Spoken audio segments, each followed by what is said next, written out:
un jeu de cartes ici que le spectateur peut examiner de fond en comble, il n'y a absolument rien à voir, d'accord? Une carte prédiction ici, c'est un flash que j'ai eu, je vous expliquerai à la fin du tour. Maintenant, je n'ai pas de spectateur, donc je vais le faire moi-même, mais je vous assure que dans les conditions réelles, c'est le spectateur qui fait toutes les opérations.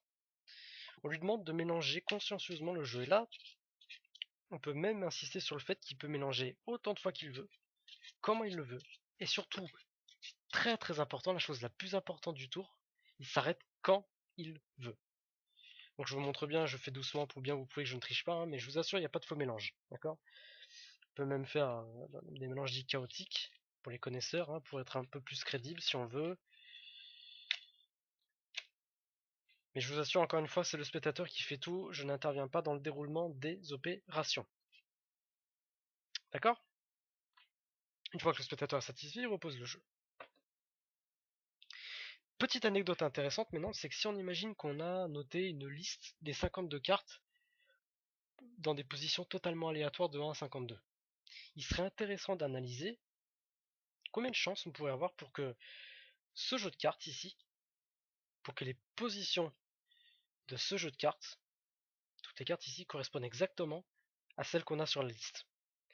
Je peux vous dire que vous avez une chance sur plusieurs milliards pour que ça se produise, et que vous avez même plus de chances de gagner 2 fois de suite au loto pour arriver à un tel miracle. Si on prend même un exemple tout bête, si on demande à un spectateur d'après lui quelle est l'identité de cette carte, il a une chance sur 52 pour réussir. Ou qu'on lui demande le placement de celle-ci, ou l'identité des premières ou des dernières, peu importe. Une chance sur 52, c'est encore quelque chose qui est quasiment impossible. Ici, ça va être à peu près la même chose, mais ça va être un truc encore plus simple que ça. Je vous ai dit tout à l'heure que le moment clé du spectateur, c'est lorsqu'il s'arrête de mélanger.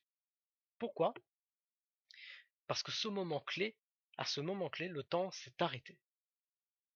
Quand je dis que le temps s'est arrêté, c'est à ce moment-là que j'ai eu un flash. C'est que si on prend connaissance de la carte qui est sous le jeu, par exemple, le spectateur peut lui-même retourner le jeu, on a ici le roi de cœur. Vous l'aurez compris, si le spectateur avait mélangé une seconde de plus ou une seconde de moins, il serait arrivé par exemple sur cette carte ou sur celle-là, il serait arrivé sur une autre carte.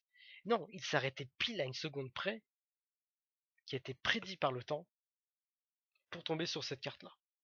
Le roi de cœur. Et lorsqu'on regarde mon flash ici, vous l'aurez compris, c'est exactement la même. Le jeu est donné à examiner, tout est donné à examiner, c'est un vrai miracle. Merci beaucoup.